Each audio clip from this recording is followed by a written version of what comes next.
Lionel Messi kembali menorehkan sejarah di Amerika Serikat. Bintang Inter Miami itu menjadi pemain pertama yang meraih penghargaan London Donovan MLS MVP dalam 2 musim berturut-turut setelah membawa timnya menaklukkan Vancouver dengan skor 3-1 pada final MLS Cup yang digelar pada Minggu waktu Indonesia Barat di Amerika Serikat. Messi berperan besar dalam kemenangan tersebut dengan sumbangan 2 assist sekaligus mengantar Inter Miami meraih gelar liga paling bergengsi di MLS. Trofi MLS Cup itu menutup musim yang luar biasa bagi Messi bersama Inter Miami. Lamine Yamal kembali mencatatkan namanya dalam sejarah Liga Champions saat Barcelona meraih kemenangan 2-1 atas Eintracht Frankfurt. Performa remaja 18 tahun itu memberi kontribusi langsung dalam gol penentu 3 poin. Assist tersebut membuat Yamal memecahkan rekor penting, yakni menjadi pemain dengan keterlibatan gol terbanyak dalam sejarah Liga Champions untuk usia 18 tahun ke bawah, yakni 7 gol dan 7 assist atau total 14 kontribusi gol. Sebelumnya rekor itu dipegang oleh Kylian Mbappe dengan total 13 kontribusi gol. Ousmane Dembélé harus absen memperkuat PSG dalam laga melawan Athletic Bilbao di Liga Champions pekan ini. Ia belum kembali ke puncak performa sejak memenangi Ballon d'Or pada September lalu. Diberitakan ESPN, Dembélé tidak akan bisa diturunkan karena sakit. Ini menjadi kali ketiga Dembélé harus absen sejak awal musim. Sebelumnya ia harus menepi karena cedera hamstring saat memperkuat timnas Prancis awal September lalu dan baru kembali pada akhir Oktober. Ia lalu bermain 3 kali sebelum kembali mengalami cedera dan baru merumput lagi akhir November lalu. Kini ia pun harus kembali rehat sejenak. Barcelona mengalahkan Eintracht Frankfurt dengan skor 2-1 di ajang Liga Champions. Jules Koundé menjadi pahlawan kemenangan dengan cara yang tidak biasa. Bek asal Prancis itu menorehkan 2 gol melalui sundulan, sebuah hal yang jarang ia lakukan sepanjang karirnya. 2 aksi itu bukan hanya menentukan hasil laga, tetapi juga mengantar namanya masuk buku rekor. Menurut catatan Opta, pencapaian ini benar-benar spesial untuk seorang pemain yang berposisi di lini belakang. Prestasi Koundé juga membuatnya masuk ke dalam daftar eksklusif para pemain Barca yang pernah mencetak 2 gol dalam satu laga di semua kompetisi. Kevin Thuram kini berisiko diputus dari proyek Juventus jelang bursa transfer Januari. Meskipun awalnya menjanjikan, beberapa bulan terakhir penampilannya terasa lebih menantang. Kevin Thuram kesulitan beradaptasi dengan gaya permainan yang coba diterapkan oleh manajer baru Luciano Spalletti. Thuram kini berada di bawah tekanan yang semakin besar untuk menunjukkan bahwa ia dapat menemukan kembali performa yang pernah membuatnya sangat dibutuhkan. Bianconeri sedang mempertimbangkan opsi mereka dan bisa melepas Kevin Thuram jika tidak ada perbaikan dalam waktu dekat. Seorang penggemar Liverpool, Mark Morgan, telah didakwa melakukan pelecehan rasial terhadap Antoine Semenyo dari Bournemouth selama pertandingan Liga Inggris di Anfield pada bulan Agustus. Insiden tersebut menyebabkan penghentian sementara pertandingan setelah Semenyo melaporkan pelecehan dari seorang pendukung di tribun utama. Wasit Anthony Taylor menghentikan pertandingan sejenak dan memberitahu manajer serta kapten kedua tim sebelum pertandingan dilanjutkan. Sementara itu, Morgan telah dibebaskan dengan jaminan bersyarat. Chelsea berada di ambang keputusan penting terkait 74 dakwaan yang dilayangkan Asosiasi Sepak Bola Inggris. Putusan atas kasus ini diperkirakan akan diketahui dalam waktu dekat, menyusul proses sidang yang dikabarkan bakal rampung pekan ini. Semua kasus yang dipermasalahkan terjadi sebelum pengambil alihan klub pada 2022 dan dilaporkan secara sukarela oleh pemilik baru Chelsea. Menurut laporan The Times, sidang FA mengenai 74 dakwaan ini dijadwalkan berakhir pekan ini. Artinya, Chelsea tidak perlu menunggu lama untuk mengetahui konsekuensi yang akan dihadapi. Mohamed Salah kembali menjadi pusat perhatian setelah melontarkan respon emosional di media sosial. Hal ini menyusul keputusan Liverpool untuk tidak menyertakannya dalam skuad yang berangkat menghadapi Inter Milan pada laga Liga Champions. Ketegangan memuncak ketika manajemen Liverpool memutuskan untuk mendukung penuh keputusan Slot. Pemain asal Mesir itu pun kini diketahui berlatih sendirian. Slot menegaskan bahwa komunikasi dengan Salah sejatinya berjalan dengan baik hingga muncul komentar mengejutkan dari sang pemain setelah laga melawan Leeds. Raksasa Liga Italia AS Roma dikabarkan sedang gencar menjalin kontak dengan Manchester United jelang bursa transfer musim dingin 2026.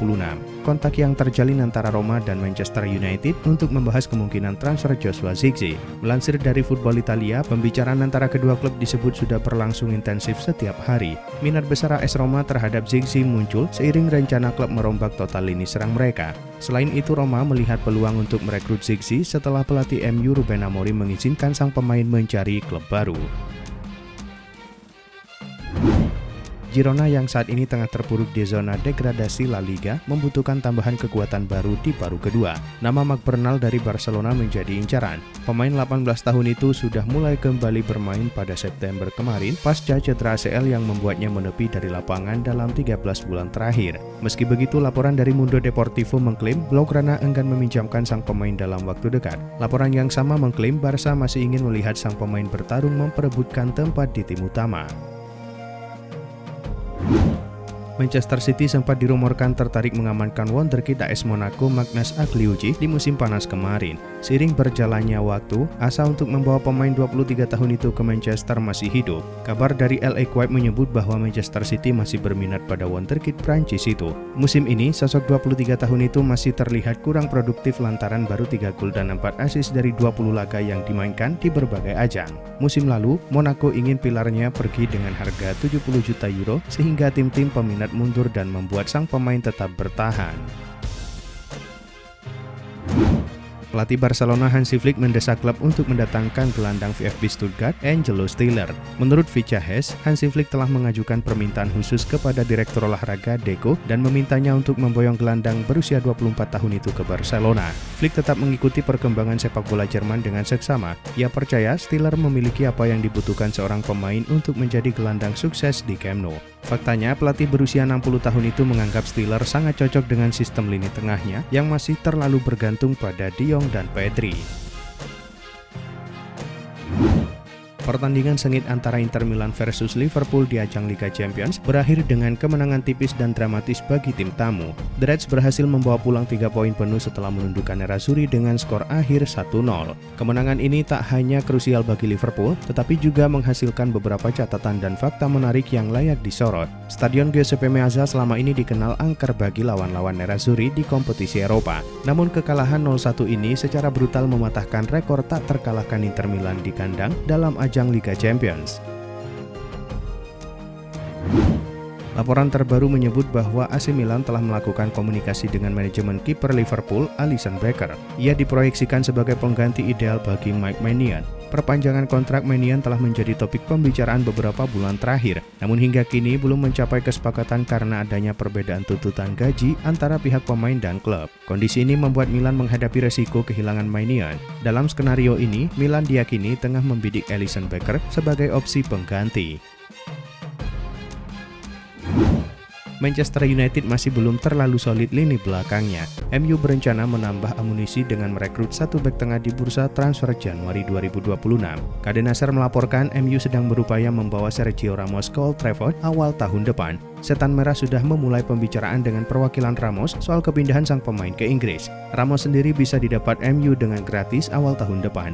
Pria 39 tahun itu baru saja mengumumkan akan meninggalkan klubnya saat ini Monterrey saat kontraknya habis akhir tahun nanti. Pada pertandingan ke-6 League Fase Liga Champions, laga big match tersaji antara Real Madrid versus Manchester City. Berlangsung di Santiago Bernabeu Kamis dini hari waktu Indonesia Barat, pertandingan kali ini dimenangkan The Citizens dengan skor 1-2. Tuan rumah unggul lebih dulu via gol Rodrigo di menit 28. Namun City mampu membalikan keadaan melalui Nico O'Reilly di menit 35 dan penalti Erling Haaland pada menit 43. Atas hasil ini, City menempati posisi 4 dengan 13 poin, sedangkan Madrid di urutan ke-7 dengan 12 poin. Hasil ini juga membuat masa depan Xabi Alonso semakin terancam, sebab beredar kabar jika nasib sang pelatih bergantung pada hasil melawan City. Arsenal bertandang ke markas klub Brugge pada laga lanjutan Liga Champions. Bermain di Stadion Jan Breydel Kamis dini hari waktu Indonesia Barat, The Gunners menang telak 3-0. Noni Madueke menjadi bintang kemenangan Arsenal berkat 2 golnya di menit 25 dan menit 47. Sementara itu 1 gol lainnya dicetak Gabriel Martinelli pada menit 56. Kemenangan ini membuat Arsenal semakin kokoh di puncak klasemen dengan 18 poin. Di laga lain, Juventus yang menjamu Pavos meraih kemenangan dengan skor 2-0. Bertindak sebagai tuan rumah, Juve justru baru bisa mencetak gol di menit 67 melalui Weston McKennie. Pada menit 73, gol Jonathan David memastikan kemenangan Juventus dengan skor akhir 2-0. Hasil ini membawa Juve ke posisi 17 dengan 9 poin. Sementara itu, wakil Italia lainnya Napoli justru mengalami kekalahan saat menghadapi Benfica. Bermain di Estadio da Luz Kamis dini hari waktu Indonesia Barat, Napoli tumbang dengan skor 2-0. Pasukan Jose Mourinho menang berkat gol yang dicetak Richard Rios di menit 20 dan Leandro Barreiro di menit 49. Berkat hasil ini, Napoli kini mengoleksi 7 poin di posisi 23 klasemen, sementara Benfica ada di urutan ke-25 dengan 6 poin.